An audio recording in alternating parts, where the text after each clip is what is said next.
Raidījuma nobeigumā kāda garšīga ziņa. Getliņa Eko siltumnīcās ir gatava jaunā tomātu raža. Drīzumā tos varēs iegādāties lielveikalos, bet savam svētku galdam jau šobrīd jūs tos varat nopirkt Getliņa Eko veikalā. Visu getliņu audzējumu šķirņu stiprās puses ir garšas īpašības, un tās ir izvēlētas vadoties no rekomendācijām par mākslīgajā apgaismojumā audzējumām šķirnēm. Atkal ir mūsu standarta šķirnītes, kā Beorange, pagājušajā gadā jaunā Haika, kas cilvēkiem iepatikusies, turpinām audzēt.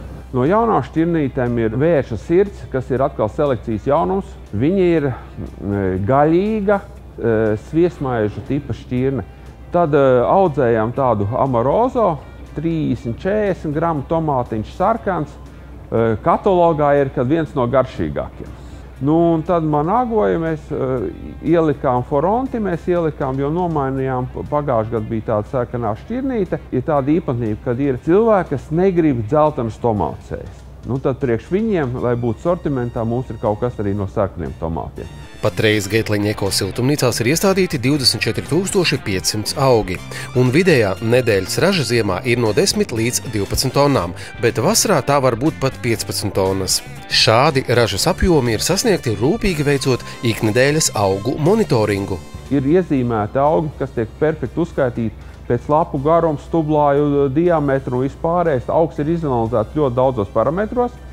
Tas mums dod iespēju pateikt, kā augs jūtās. Izejot no šiem datiem, mēs varam mainīt mikroklimatu. Viss tiek rēķināts uz ķekariem, uz augļu noslodzi, un arī barība tiek tā rēķināta, kad mēs dodam tik, cik augs spēj apēst. Tāpat liela nozīme ir augšanas laikā siltumnīcās ielaistajiem kukaiņiem, kuri iznīdē kaitēkļus. Aputeksnēšana tiek uzticēta no Beļģijas atvestajām kamenēm, bet pats stāsts jau no pirmās dienas tiek kontrolēts un koriģēts. Tas ļauj novākt ražu līdz pat augustam. Praktiski tomāts pie iestādīšanas tiek piesiets pie auklas, kuras visu laiku tiek klipsēts klātī, jo aktīva viņam ir 2,5 metru galotne. No apakšas tiek vākti augļi, atlapots, griezti nostīt ķekari, un viņš guldīts uz leju tādās speciālās tomātu gultiņās, lai visu laiku šī aktīvā zaļā masa, kas aug tas aktīvais tomāts, būtu vertikāls un visu laiku stieptos pret gaismu.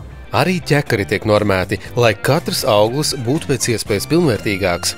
Bet siltumnīcās notiekošo visi interesanti klātienē var apskatīt, iesakoties uz ekskursiju. Novembra beigās Getliņa tomātus varēs iegādāties Latvijas lielveikalos, bet nepacietīgākie un taupīgākie tos var iegādāties Getliņu veikalā jau tagad. Tā ir fantastiska iespēja iegādāties Latvijā augušus tomātus tūlīt no zara.